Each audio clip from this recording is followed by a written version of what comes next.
An exit isn't just a financial transaction, it's a high-stakes, complex process that requires careful planning, strategic execution, and the ability to navigate multiple stakeholders with competing interests. Whether a company is preparing for an IPO, an acquisition, a secondary sale, or even a management buyout, the ultimate success of that exit depends on how well it's orchestrated from beginning to end. The reality is, the best exits don't just happen, they're engineered years in advance. They're shaped by disciplined financial management, strategic market positioning, and investor alignment. A poorly planned exit can result in lost valuation, failed negotiations, or unnecessary dilution, all of which can be avoided with the right preparation. That's why planning for an exit is just as important as the exit itself. A well-managed process not only maximizes valuation, but also ensures a seamless transition and a liquidity event that benefits everyone involved. An exit isn't a single event, it's a long-term strategy. Founders who wait until the last minute to prepare often find themselves struggling with valuation cuts, regulatory hurdles, or even failed deals. The companies that command the highest valuations and attract the strongest buyers are those that have been preparing for this moment long before it arrives. That preparation starts with getting financials in order. Revenue reporting, cash flow statements, and financial records need to be audit-ready and fully compliant with standards. Strong corporate governance is also critical. Having a well-structured board, solid compliance policies, and organized legal documentation increases credibility with investors and potential buyers. Ownership structures should be crystal clear, from cap tables to employee stock options and investor rights. But beyond internal readiness, relationships matter. Founders who build strategic connections with potential buyers well in advance, sometimes years before an acquisition is even on the table, can create competitive acquisition interest when the time comes. And, of course, the company itself must be positioned for scale. Investors and acquirers pay a premium for businesses that show consistent growth, operational efficiency, and strong future expansion potential. A startup that demonstrates these qualities will always command a better valuation than one scrambling to clean up its operations at the last minute. No two exits are the same.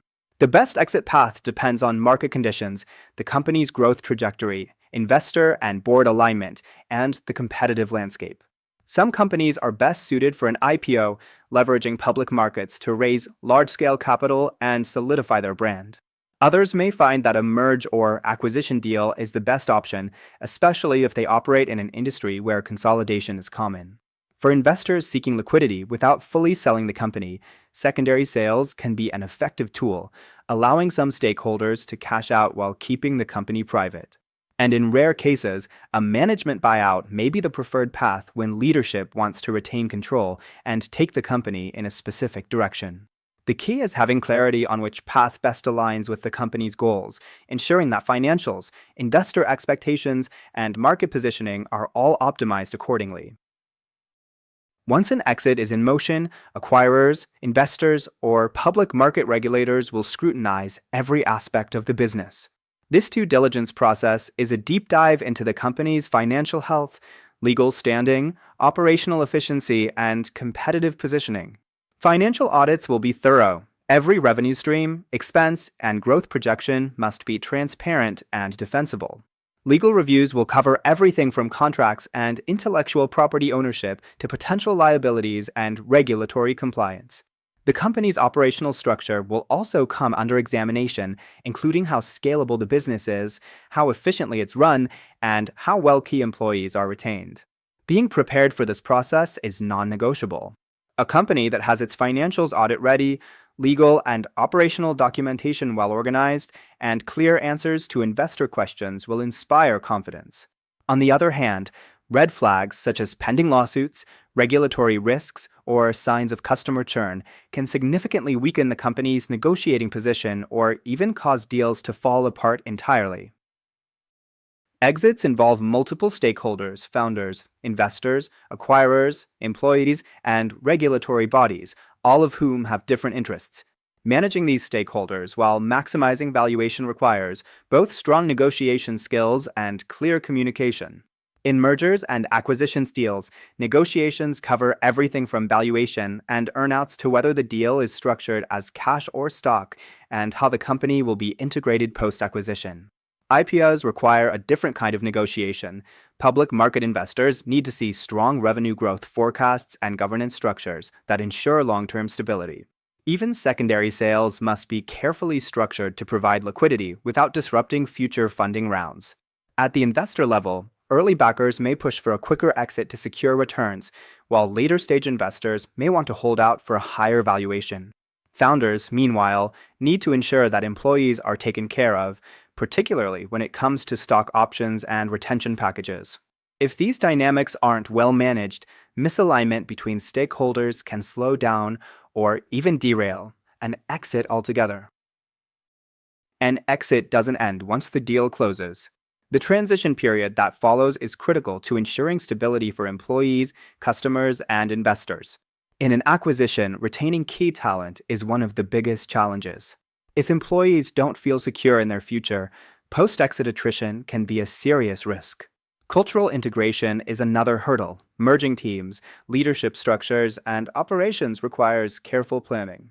For companies that go public, the challenges shift toward managing investor relations, quarterly earnings expectations, and the increased regulatory requirements that come with being a publicly traded entity. Without proper post-exit planning, even the most successful deals can lead to long-term instability, loss of customer trust, and value erosion. A great exit isn't just about the final sale price or IPO valuation. It's about maximizing returns while ensuring a smooth transition and a strong future for the company. The most successful founders and investors know that exit preparation starts years in advance, not just when an opportunity arises. They align stakeholders early to prevent conflicts during negotiations. They handle due diligence with precision to instill confidence in buyers. They negotiate strategically to maximize value while protecting the company's core interests. And they manage post-exit transitions effectively, ensuring employees, customers, and investors remain confident in the business moving forward. Because in venture capital, a successful exit isn't just about cashing out. It's about setting up the company for long-term success beyond the transaction. A well-managed exit is the result of long-term preparation, strategic timing, and careful stakeholder management.